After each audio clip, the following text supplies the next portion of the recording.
राम सर्वेभ्यः सुप्रभातम्। आदौ प्रार्थनां कुर्मः।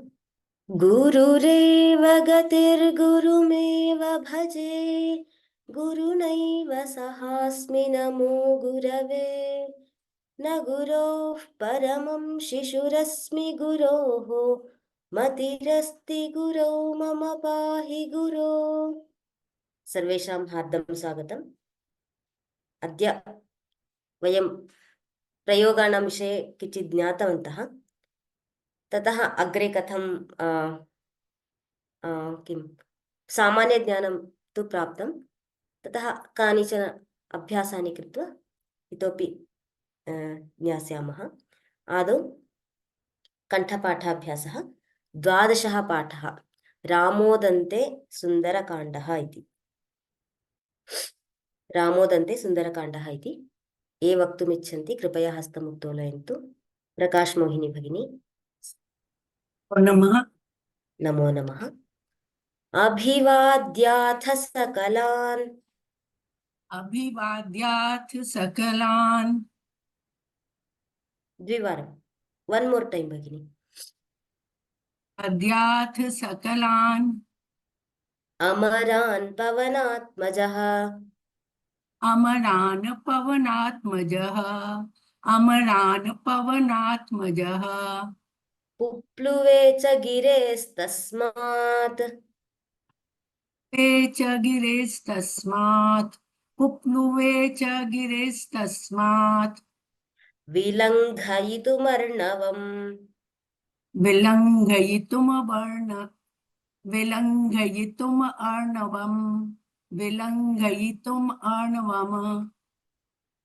विलङ्घयितुम् अर्णवम्, गयितुम् अर्णवम्, अर्णवम्, अर्णवम्, अर्णवम् हलन्त। अर्णवम्। अस्तु, धन्यवादः भगिनी। रञ्जिनी भगिनी। नमस्ते भगिनी। नमस्ते। ससमुल्लङ्घ्य मैनाकम्, ससमुल्लङ्घ्य मैनाकम्, ससमुल्लङ्घ्य मैनाकम्, सुरसामभिवाद्य च, सुरसामभिवाद्य च, सुरसामभिवाद्य च, निहत्य सिंहिकां नीत्या, निहत्य सिंहिकां नीत्या, निहत्य सिंहिकां नीत्या, पारं प्राप महोदधेः। पारं प्राप्त महोदधेः, पारं प्राप महोदधेः। धन्यवादः। धन्यवाद। प्रेमा भगिनी। नमस्ते भगिनि। नमस्ते। लङ्काधिदेवतां जित्वा, लङ्काधिदेवतां जित्वा, लङ्काधिदेवतां जित्वा, तां प्रविश्यानिलात्मजः, तां प्रविश्यानिलात्मजः, तां प्रविश्यानिलात्मजः, सीतां विचिन्वन्नद्राक्षीत्, सीतां विचिन्वन्नद्राक्षीत्, सीतां विचिन्वन्नद्राक्षीत्, निद्राणं निशिरावणम्, निद्राणं निशिरावणम्, निद्राणं निशिरावणम्। धन्यवादः। धन्यवादः। विजय कुमार महोदय। नमस्ते भगिनी। नमस्ते। अपश्यंस्तत्र वैदेहीम्, अपश्यंस्तत्र वैदेहीम्, अपश्यंस्तत्र वैदेहीम्, विचिन्वानस्ततस्ततः, विचिन्वानस्ततस्ततः, विचिन्वानस्ततस्ततः, अशोकवनिकां गत्वा, अशोकवनिकां गत्वा, अशोकवनिकां गत्वा, सीतां खिन्नां ददर्श सः सीतां खिन्नां ददर्श सः सीतां खिन्नां ददर्श सः नमस्ते भगिनी नमस्ते धन्यवादः ललिता भगिनी नमस्ते नमस्ते पादपं कञ्चिदारुह्य पातपं कञ्जिदारुह्य पातवं कञ्जिदारुह्य तत्पलाशैः सुसंवृतः तत्पलाशैः सुसंवृतः तत्पलाशैः सुसंवृतः आस्ते स्म मारुतिस्तत्र आस्ते स्म मारुतिस्तत्र आस्ते स्म मारुतिस्तत्र सीतेयमिति तर्कयन् सीदेयमिति तर्कयन् धन्यवादः भगिनी अमिता भगिनी श्रूयते वा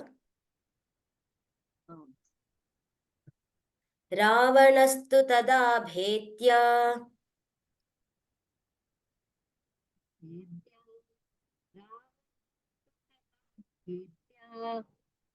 your voice is to low भगिनी मैथिलीं मदनार्दितः मैथिलीमदनार्दितः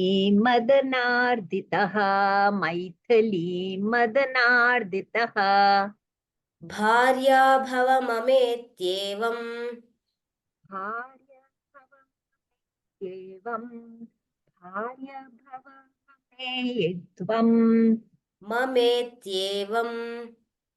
ममेत्येवम् बहुधा समयाचत बहुधा समयाचत धन्यवादाः हरीन् महोदय आं भगिनि राम राम राम अहं त्वदनुगानस्याम् अहं त्वदनुगानस्याम् इत्येषा तं निराकरोत् इत्येषा तं निराकरोत् काममन्युपरीतात्मा काममन्युपरीतात्मा रावणोऽथ गृहं ययौ रावणोऽथ गृहं ययौ धन्यवादाः धन्यवादः रविशंकर महोदय हरि ओम् हरि ओम् गते तु रावणे सीताम् गते तु रावणे सीताम् द्विवारम् गते तु रावणे सीताम् प्रलपन्तीं समारुतिः प्रलपन्तीं समारुतिः उक्त्वा रामस्य वृत्तान्तम् उक्त्वा रामस्य वृत्तान्तम् प्रददौ चाङ्गुलीयकम् प्रददौ चाङ्गुलीयकम् धन्यवादः महोदय अशोक महोदय नमस्ते भगिनी नमस्ते तत्समादाय वैदेही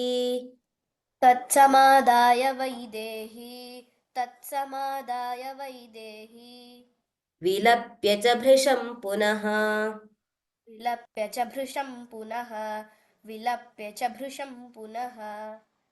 चूडामणिं ददौ तस्य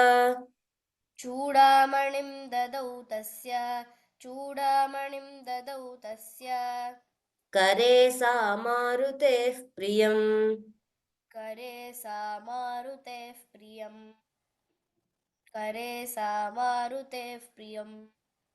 धन्यवादः रश्मि भगिनी नमस्ते भगिनी नमस्ते मा विषादं कृथा देवी मा विषादं कृथा देवी मा विषादं कृथा देवी राघवो रावणं रणे राघवो रावणं रणे राघवो रावणं रणे हत्वा त्वां नेषतीत्येनाम् हत्वा त्वां नेषति ते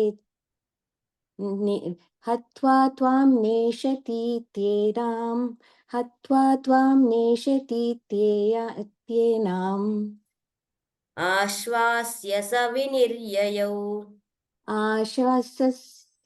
आश्वासस्य स विनिर्ययौ आश्वास्य आश्वास्य सविनिर्ययौ सविनिर्ययौ आश्वास्य सविनिर्ययौ धन्यवादः भगिनी। धन्यवादः उषा भगिनी गुरुजी। नमस्ते। नीतिमान् सोऽपि सञ्चिन्त्य नीतिमान् सोऽपि सञ्चिन्त्य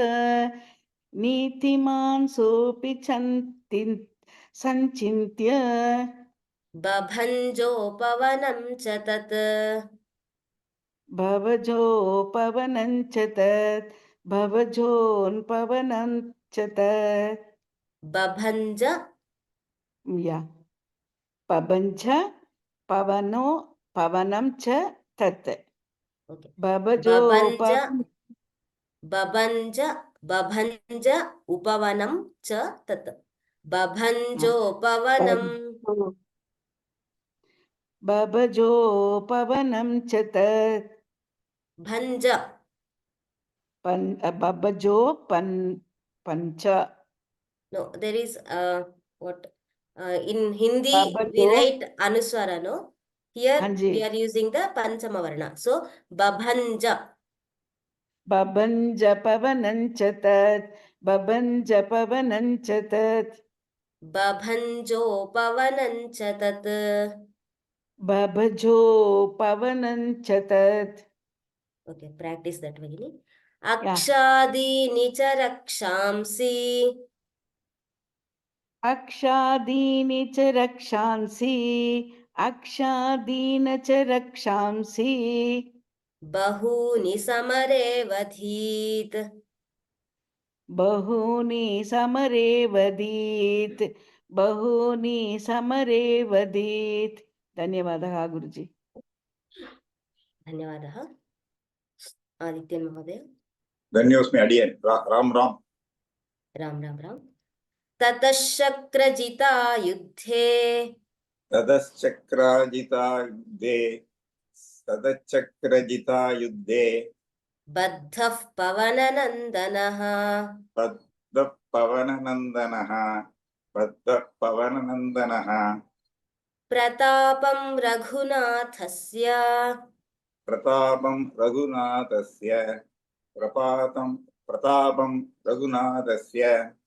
रावणं तन्यवेदयत् रावणं तं न्यवेदयत् राम राम धन्योस्मि धन्यवादः हस्तं येन प्राप्तवन्तः उत्तोलयन्तु ज्योत्स्ना भगिनी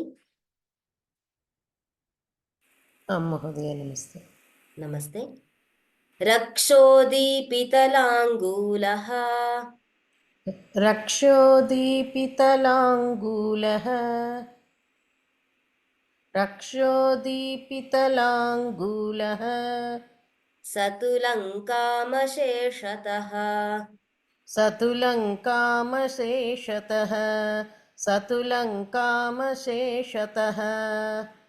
दग्ध्वा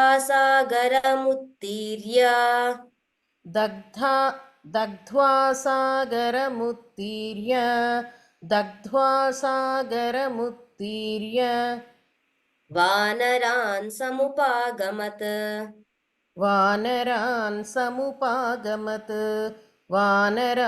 समुपागमत् धन्यवादः भगिनी धन्यवादः राजा रामन महोदय राम राम राम राम राम राम स गत्वा वानरैः साकम्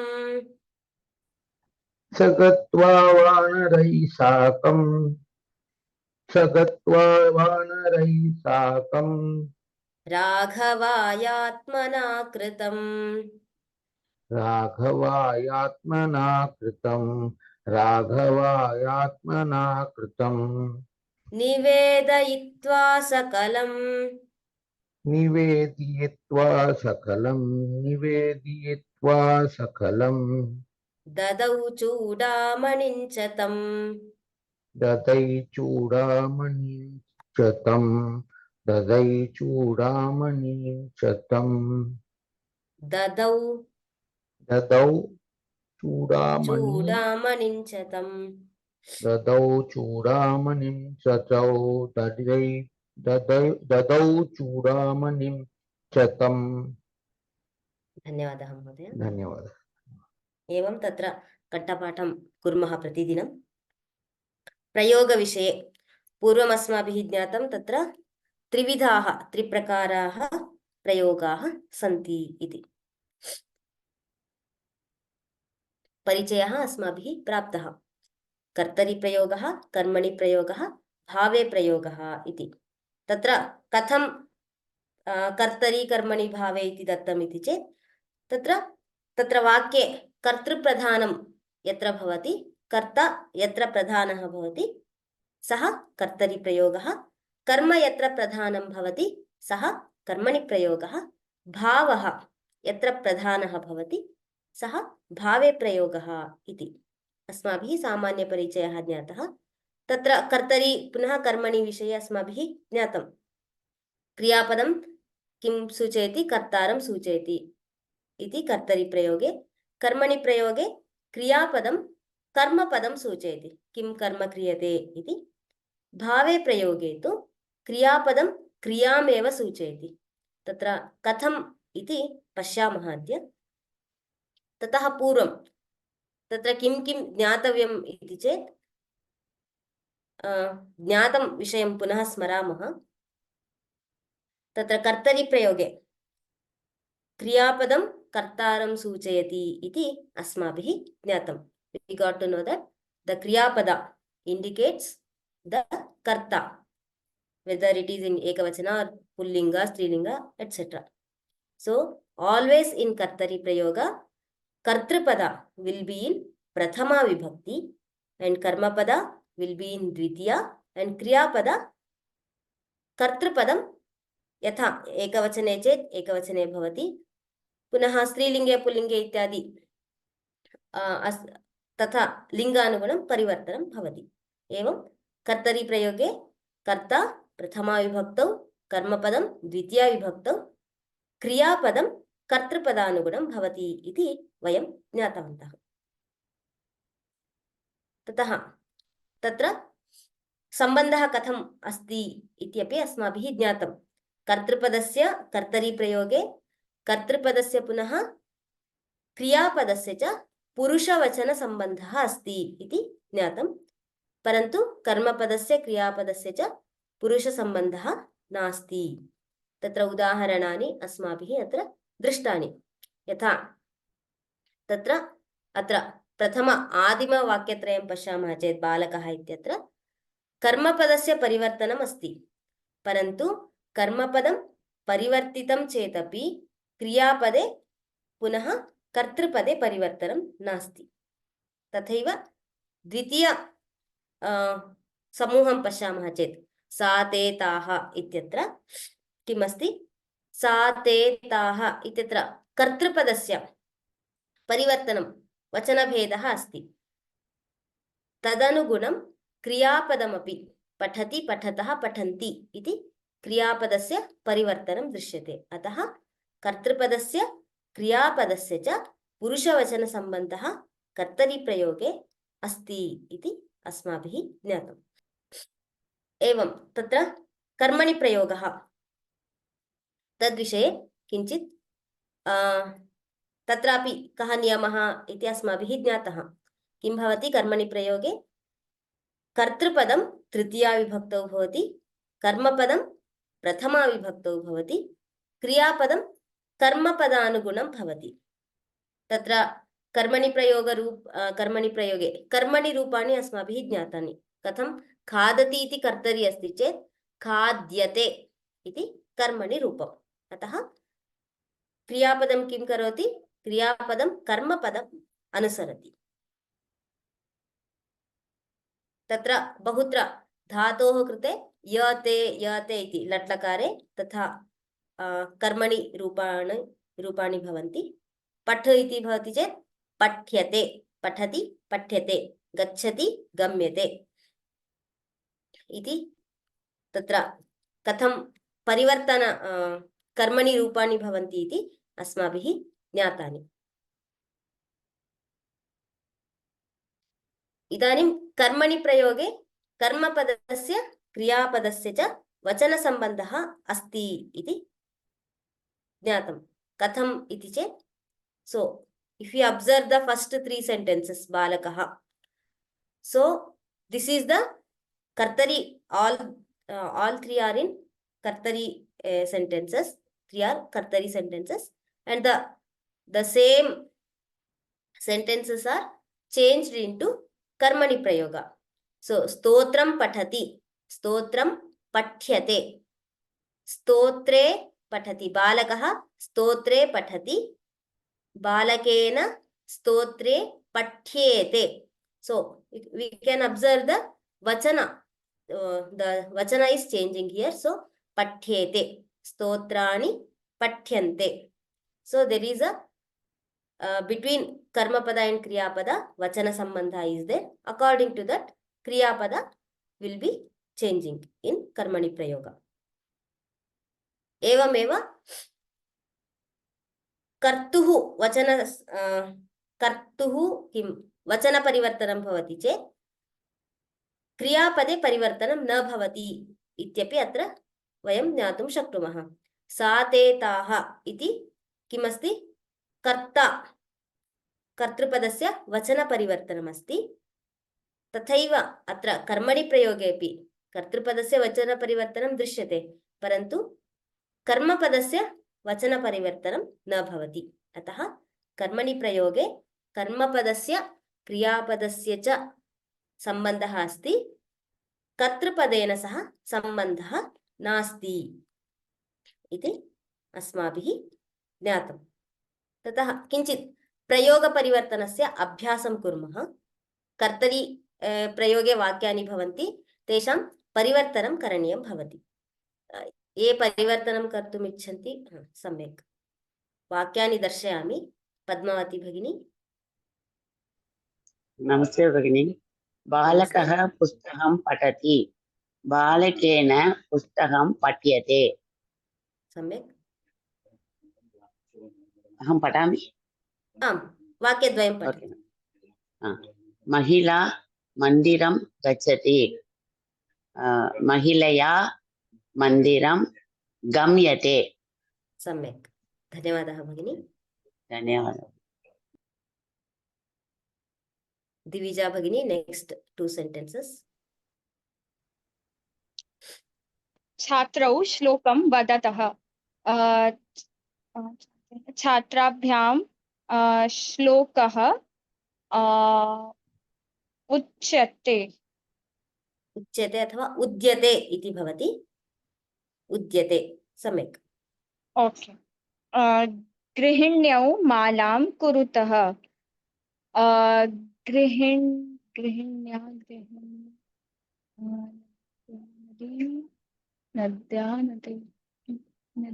गृहिणीभ्यां माला कुरुते। माला कर्मपदम् अनुसरति। माला करोति, कुरुते। करोति इत्यस्य कर्मणि रूपं किं भवति? कृ धातुः अस्ति चेत् क्री इति भवति। सो अच्छा, क्रियते, क्रियते। सम्यक्, गृहिणीभ्यां माला क्रियते। धन्यवादः। हरिन् महोदय। भक्ताः देवं नमन्ति, भक्तैः देवः नम्यते नम्यते सम्यक् अस्तु शिक्षकाः विद्यालयं गच्छन्ति शिक्षकैः विद्यालयः गम्यते सम्यक् धन्यवादः महोदय धन्यवादः प्रेमा भगिनी अहं मन्दिरं गच्छामि मया मन्दिरं गम्यते सम्यक् वयं मन्दिरं गच्छामः अस्माभिः मन्दिरं गम्यते धन्यवादः अमिता भगिनी त्वं मन्दिरं गच्छसि त्वया मन्दिरं गम्यते गम्यते यूयं मन्दिरं गच्छत युष्माभिः मन्दिरं गम्यते सम्यक् धन्यवादः भगिनी so if you observe here so it is in madhyama purusha but in karmani prayoga what is the rule kriya pada always follows the karma pada so there is no change in the purusha so that's why in karmani prayoga karma padasya kriya padasya cha eva vachana sambandhah asti na tu purusha sambandhah iti so next Ranjini Bhagini बालकः मन्दिरं गच्छति बालिकेन मन्दिरं गम्यते सम्यक् बालकाः मन्दिरं गच्छन्ति बालकैः मन्दिरं गम्यते बालकैः मन्दिरं गम्यते सम्यक् धन्यवादः भगिनी पद्मावती भगिनी अत्र किं करणीयम् उदाहरणम् एकं दर्शितम् अस्ति धातुः दत्तः अस्ति तदनुगुणं केवलं कर्मणि रूपं किम् इति विचिन्त्य वाक्यं पूरणीयम् बालकेन पठति छात्रेण लिख्यते बालिकया पीयते अध्यापकेन दृश्यते गायिकया गीयते मात्रा किमस्ति पच्यते मात्रा पच्यते सम्यक् धन्यवादः भगिनी ज्योत्स्ना भगिनी एतानि वाक्यानि एव कर्तरि प्रयोगे परिवर्तयतु ओ अस्तु बालकेन पठ्यते बालकः पठति सम्यक् वा अस्तु छात्रेण लिख्यते छात्रः लिखति सम्यक् बालिकया पीयते बालिका पिबति सम्यक् अध्यापकेन दृश्यते अध्यापकः पश्यति सम्यक् गायिकया गीयते गायिका गायति सम्यक् मात्रा पच्यते माता पचति सम्यक् उत्तमं भगिनी धन्यवादः आदित्यन् महोदय क्रियापदरूपं लिखति तैः शृण्यन्ते नो ऊकारः भवति दीर्घः भवति श्रू इत्यस्य एव दीर्घः श्रूयते धन्यवादः श्रूयते नेक्स्ट सैनिकैः सेव्यन्ते सैनिकैः so kriyapada always follows karma pada in this sentence there is no karma pada so ekavachana सेव्यते लताभिः वृद्ध्यन्ति लताभिः वृद्ध्यते वृद्ध्यते सम्यक् अस्माभिः श्लाघ्य श्लाघ्यन्ते क्षाल्यते श्लाघ्यते हम्म, भवद्भिः स्मरन्ति स्मरन् श्रूयते नो स्मृ धातु स्मृ so, like क्रियते स्मरति स्मरति स्म्रियते स्म्रियते क्षम्यतां स्मर्यते धन्यवादः महोदय धन्योऽस्मि प्रकाश मोहिनी भगिनी एतानि वाक्यानि कर्तरिप्रयोगे परिवर्तयन्तु तैः श्रूयते तो ते शृण्वन्ति सम्यक् सैनिकैः सेव्यते सैनिकाः सेवन्ते सम्यक् लताभिः वृध्यते तो लताः दिस इज आत्मने yes आत्मनेपदे वृद्ध्यन्ते वर्धते is the एकवचन form तो लताः वृद्ध्यन्ते वर्धन्ते वर्धन्ते अस्माभिः शाल्यन्ति तो वयं शाल्यन्ति वयं शाल्यन्ति क्षालयामः वयं sorry is yes yes उत्तमपुरुष yeah भवद्भिः स्मर्यन्ते स्मर्यते तो यूयं स्मर्यत् so भवत् शब्द भवत् शब्दस्य अच्छा बहुवचने it will be प्रथम वचन हाँ स्मर्यन्ति no स्मर्यन्ति no भवद्भिः how it changes यूयं no यूयम् is युष्मत् शब्द अच्छा तो ते सतौ ते भवान् भवन्तौ अच्छा भवन्तः भवन्तः यस भवद्भिः भवन्तः स्मर्यन्ति स्मरन्ति स्मरन्ति धन्यवादः भगिनी धन्यवादः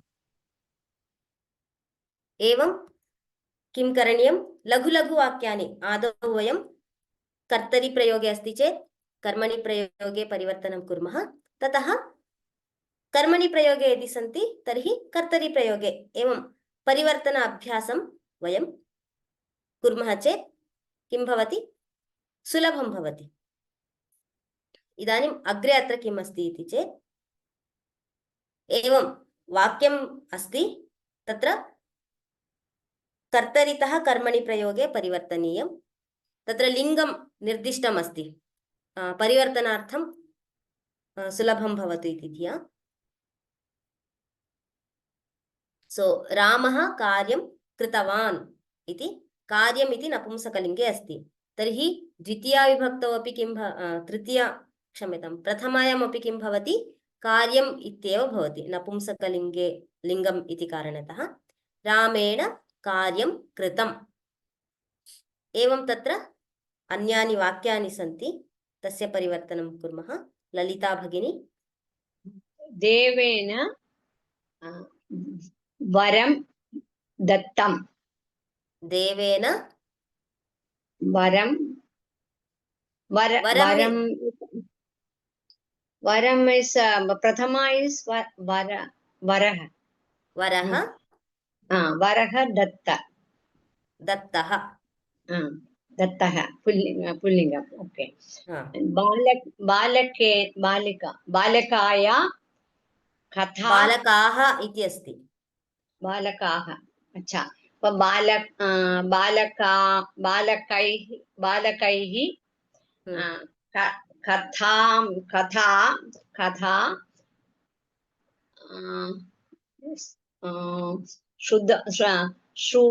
श्रूयते श्रुतः स्त्रीलिङ्गम् ओके श्रुता धन्यवादः महिलाय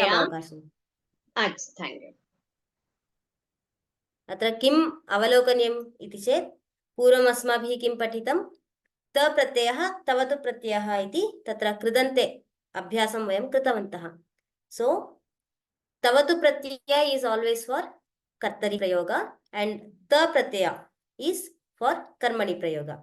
So same things are there.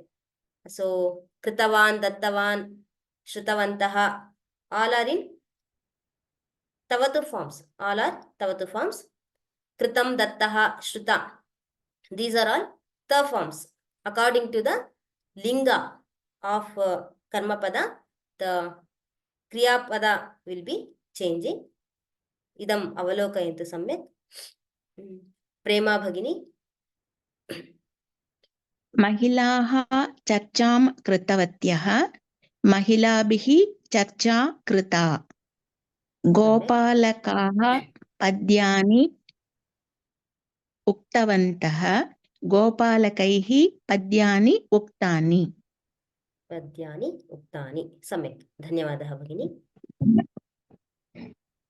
अन्येपि हस्तम् उत्तोलयन्तु सर्वेषामपि अत्र वक्तुम् अवकाशः अस्ति ये अवकाशं न प्राप्तवन्तः तेऽपि हस्तम् उत्तोलयितुम् अर्हन्ति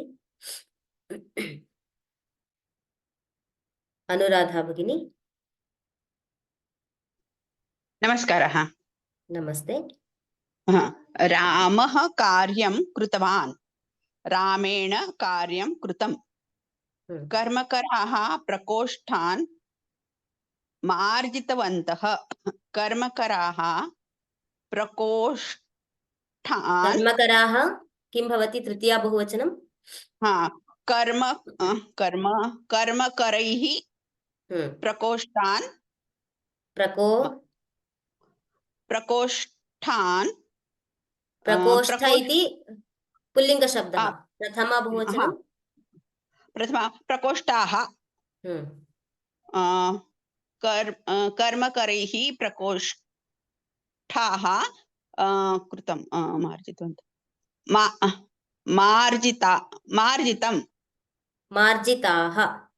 मार्जिताः पुल्लिङ्ग अस्ति तस्मात् मार्जिताः पुल्लिङ्गे अस्ति प्रकोष्ठः पुल्लिङ्गे अस्ति कर्मपदं पुल्लिङ्गे कर्तापदं पुल्लिङ्गे अस्ति चेत् तत्र पुल्लिङ्गः भवति न कर्मपदं पुल्लिङ्गे अस्ति अतः मार्जिताः इति पुल्लिङ्गे कर्मकरैः इति पुल्लिङ्गे कर्मकरैः no what is the rule of कर्मणि क्रियापद follows क्रियापद follows the कर्मपद so कर्मपद here प्रकोष्ठः प्रकोष्ठः इति पुल्लिङ्गे अस्ति तस्मात् अत्र कर्मकरैः प्रकोष्ठः मार्जितः सम्यक् तदनन्तरम् आपणिकः शाटिकाः विक्रीतवान् आपणिकेन शाटिकाः अत्र प्रथमापि शाटिका एव भवति शाटिकाः शाटिकाः कर्मपदं शाटिकाः तस्मात् विक्रीता शाटिकाः विक्रीता शाटिकाः बहुवचने अस्ति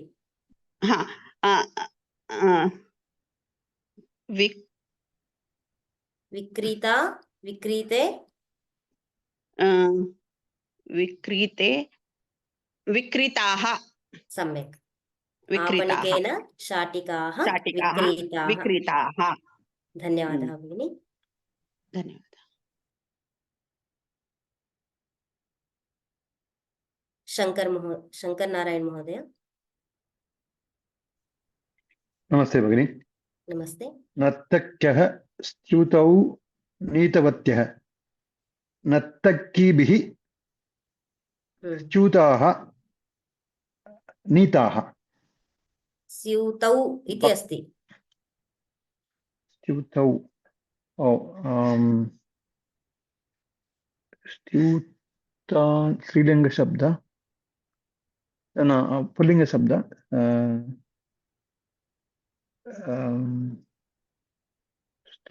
स्तुतौ स्तुते स्यूतः स्यूतौ स्तुतौ स्तुताः so नीतवत्यः it will change into नीतवत्यः नीतवतौ so नयति नीयते नीतवत्यः इति स्त्रीलिङ्गे अस्ति चेदपि स्यूतः इति पुल्लिङ्गे अस्ति सो इट् विल् चेञ्ज् स्यूतः पुल्लिङ्गे अस्ति तर्हि किं भवति नीतः नीतः नीतौ नीतौ तर्हि किं नीतौ भवति नर्तकीभिः नर्तकीभिः स्तुतौ नीतौ नीतौ नेक्स्ट वन नीतौ भक्तः देवौ नमस्कृतवान् भक्तेन देवाः भक्तेन देवौ एव भक्तेन देवौ नमस्कृतौ नमस्कृतौ सम्यक् भक्तेन देवौ नमस्कृतौ धन्यवादः महोदय नमस्कृतौ धन्यवादः सो अत्र द्विवचने कदाचित् कन्फ्यूजन् भवति किमर्थम् इति चेत् तत्र रामः रामौ रामाः रामं रामौ रामान् रामौ रामौ इत्येव भवति तत्र एवमेव लता शब्दं स्त्रीलिङ्गे स्वीकुर्मः चेदपि लता लते लताः लतां लते लताः तत्र द्विवचने बहुवचने रूपाणि समानानि भवन्ति अतः यदा प्रयोगपरिवर्तनं कुर्मः तदानीम् इदानीम् अत्र कर्तरी प्रयोगे किं भवति द्वितीयाविभक्तौ कर्मपदं भवति कर्मणि प्रयोगे कर्मपदं प्रथमाविभक्तौ भवति इति नियमं सर्वदा अस्माभिः स्मरणीयं भवति तदानीं प्रयोगपरिवर्तनं किं भवति सुलभं भवति एवं तत्र प्रयोगपरिवर्तनं ज्ञातवन्तः ततः तत्र कर्तरी कर्मणि विषये अस्माभिः ज्ञातम् इदानीं भावे प्रयोगः कः कथं भवति इति अस्माभिः ज्ञातव्यम् अस्ति भावप्रधानः भावे प्रयोगः तत्र क्रियामेव सूचयति इति अस्माभिः ज्ञातं तर्हि अत्र किं क्रियापदं कम् अनुसरति अथवा कर्तृपदं कथं भवति इत्यादि अस्माभिः द्रष्टव्यम् अत्र तु क्लेशः नास्ति कर्तरी कर्मणि प्रयोगे क्लेशः नास्ति अत्र कर्तरी प्रयोगे प्रथमा विभक्तिः कर्तृपदं कर्मणि प्रयोगे तृतीया विभक्तौ कर्तृपदं भवति कर्मपदं कर्तरी प्रयोगे द्वितीया विभक्तौ चेत् कर्मणि प्रयोगे प्रथमा विभक्तौ भवति कर्तरी प्रयोगे क्रियापदं कर्तृपदम् अनुसरति कर्मणि प्रयोगे क्रियापदं कर्मपदम् अनुसरति इति ज्ञातम् ततः भावे प्रयोगे किं भवति इति चेत् भावे प्रयोगे भावः एव प्रधानः इति उक्तं तर्हि अत्र कर्मपदस्य अपेक्षा नास्ति बालकेन हस्यते यथा कर्मणि प्रयोगे क्रियापदरूपाणि भवन्ति तथैव अत्रापि रूपाणि भवन्ति कर्तृपदं तृतीया विभक्तौ एव भवति क्रियापदं तु प्रथमपुरुष एकवचने एव भवति अतः अत्र कर्मपदं न भवति भावे प्रयोगे कर्मपदस्य अपेक्षा नास्ति इति एकः नियमः अन्य नियमाः यथा कर्मणि प्रयोगे सन्ति तथैव भवन्ति तृतीया विभक्तौ कर्तृपदं भवति क्रियापदं तु कर्मणि रूपवतेव भवति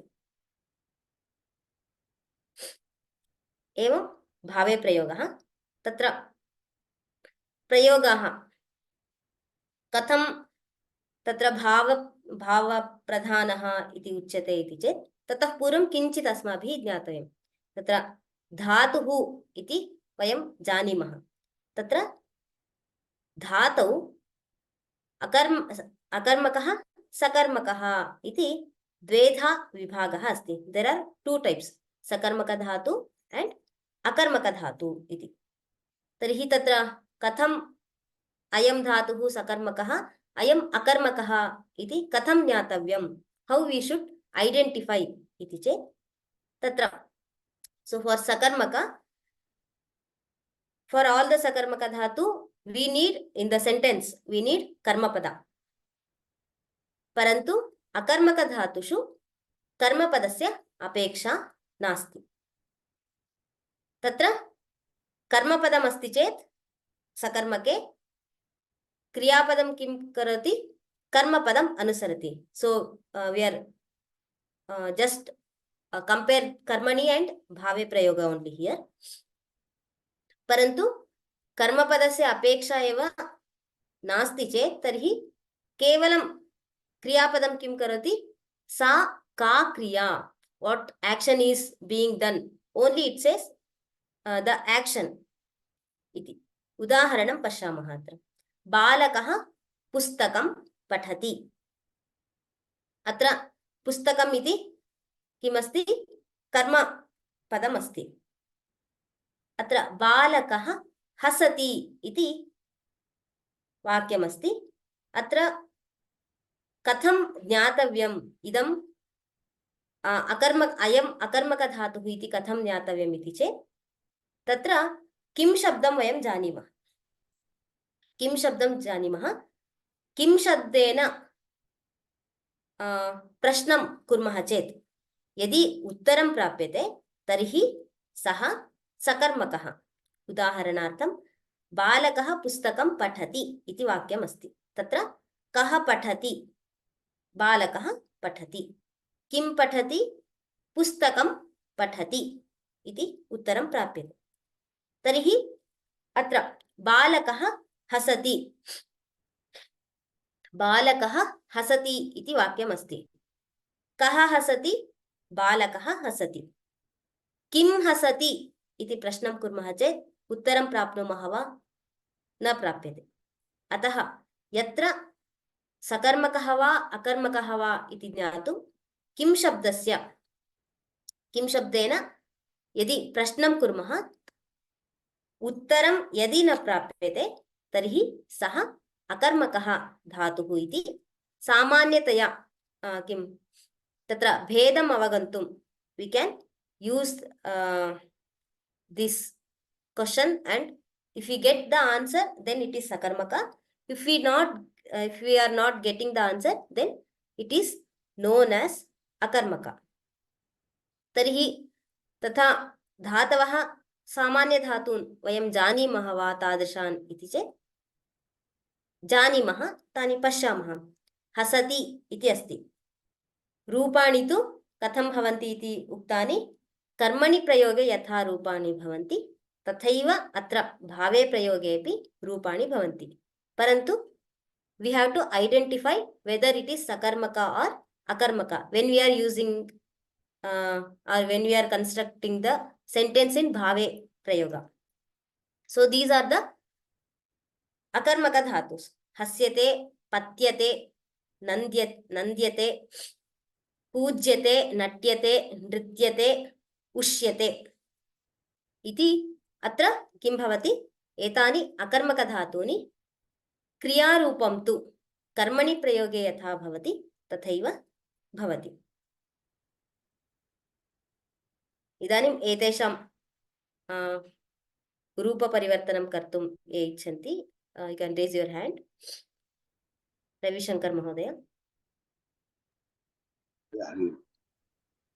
क्रीडति, क्रीडयते, तिष्ठति, तिष्ठयते, क्रीड्यते, तिष्ठ्यते. कः धातुः तिष्ठति इत्यस्य? स्था धातुः. तर्हि स्थीयते. स्थीयते. राजधातुः. राज्यते. सम्यक्. राज्यते.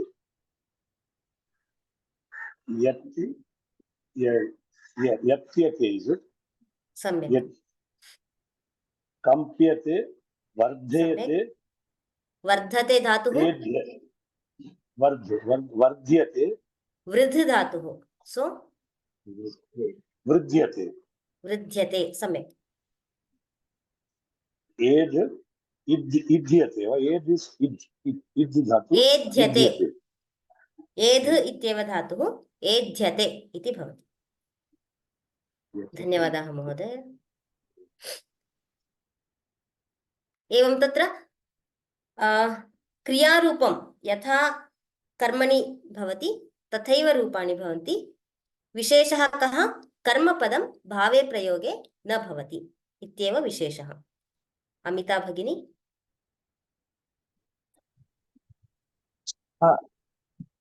भवति भव्यते शोचते शोचति sorry. शोचति शोच्यते शुच्यते शुचि is the शुच्यते dhatu yes शुच्यते hmm. भवति धूयते सम्यक् वेपति uppate उपयते वेपते means shivering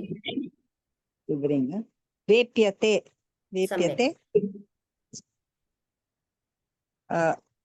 भासते भास्यते सम्यक् धौतते द्योतते द्यौतते द्यौयते द्योत्यते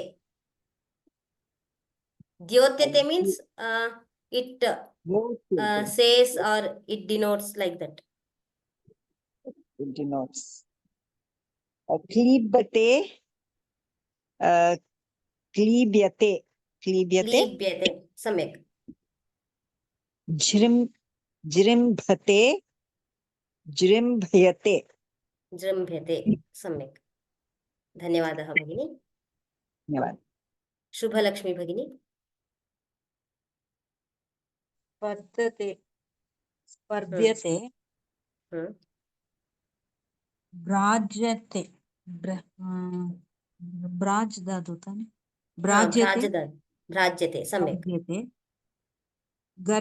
गर्जयते गर्ज्यते प्रवर्त्यते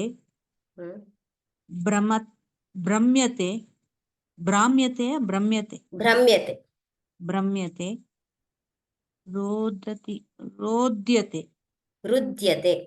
रुद्यते okay so rudu is the dhatu roditi is the कर्तरि form धन्यवादः भगिनी एवं तत्र रूपेषु परिवर्तनं न भवति परन्तु कुत्र परिवर्तनं दृश्यते वाक्ये कर्मपदं न भवति नटति इत्यस्य नट्यते इति भवति नृत्यति इत्यस्य नृत्यते इति भवति सो अत्र इदानीं पश्यामः चेत् कुत्रापि किं नास्ति कर्मपदं नास्ति अतः भावे प्रयोगे कर्मपदस्य अपेक्षा नास्ति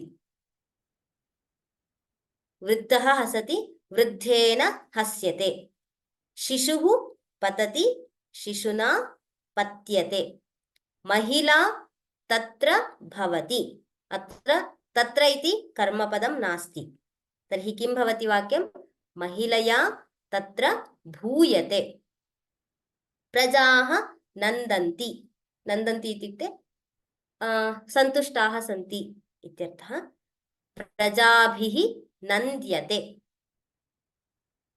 अर्जुनः शोचति अर्जुनेन शुच्यते तत्र किं ज्ञातम् अस्माभिः भावे प्रयोगे क्रियापदं सर्वदा प्रथमपुरुष एकवचनरूपम् एव भवति अत्र यद्यपि प्रजाभिः अथवा प्रजाः नन्दन्ति इति बहुवचने अस्ति चेदपि किं भवति अत्र एकवचने एव रूपं भवति प्रजाभिः नन्द्यन्ते इत्येव एवमेव खगौ कूजतः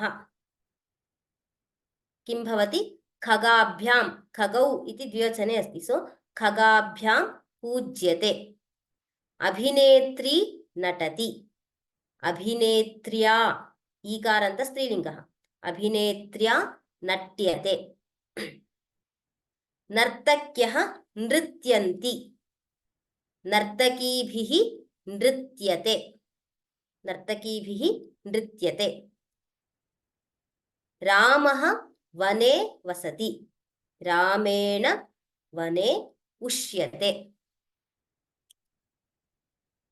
अत्र वने इति किं नास्ति कर्मपदं नास्ति वेर डस् रामा states means he lives in the forest इति वने इति कर्मपदं नास्ति सो रामेण वने उष्यते। तत्र पदत्रयम् अस्ति इति कारणतः इदं कर्मपदम् इति भ्रमः न भवेत्। प्रश्नाः सन्ति चेत् प्रष्टुमर्हन्ति। I'll just lower all your hands.